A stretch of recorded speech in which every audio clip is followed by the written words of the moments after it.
Yeah, I particularly want to make reference to the Citizens' Assembly on biodiversity.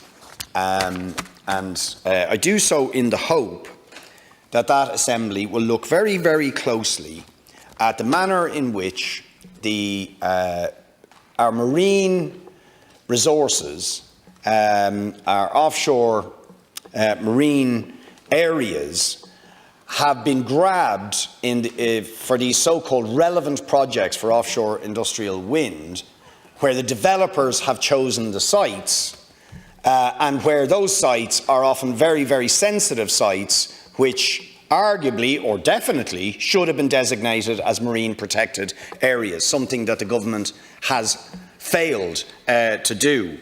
I was just reading this morning hundreds of records released to Coastal Concern Alliance, a citizens group under Freedom of Information, which raise very serious questions about habitat protection in our offshore, where the documents seem to suggest political interference in the designation of special areas of conservation.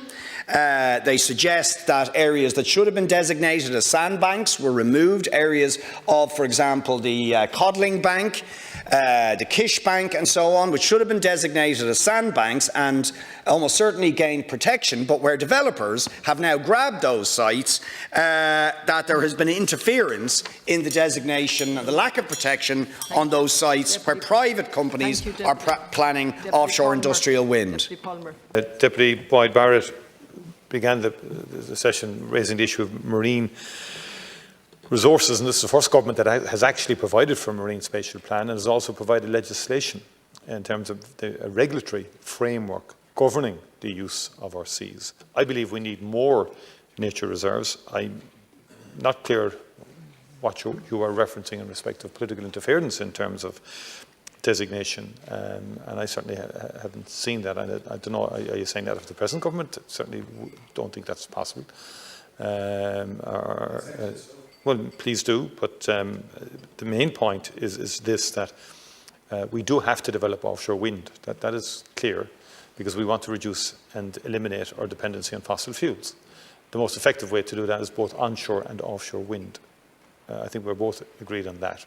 But that has to be done in a regulated, planned way with inputs from all stakeholders, not least those representing our biodiversity. And I've already spoken to the environmental pillar on the social dialogue, and they've made very good, sensible suggestions in terms of how their inputs could be fed in at the very, very beginning in relation to such matters. But we will need wind farms, and calls will have to be made in respect of decisions, and there'll be hard decisions in that regard.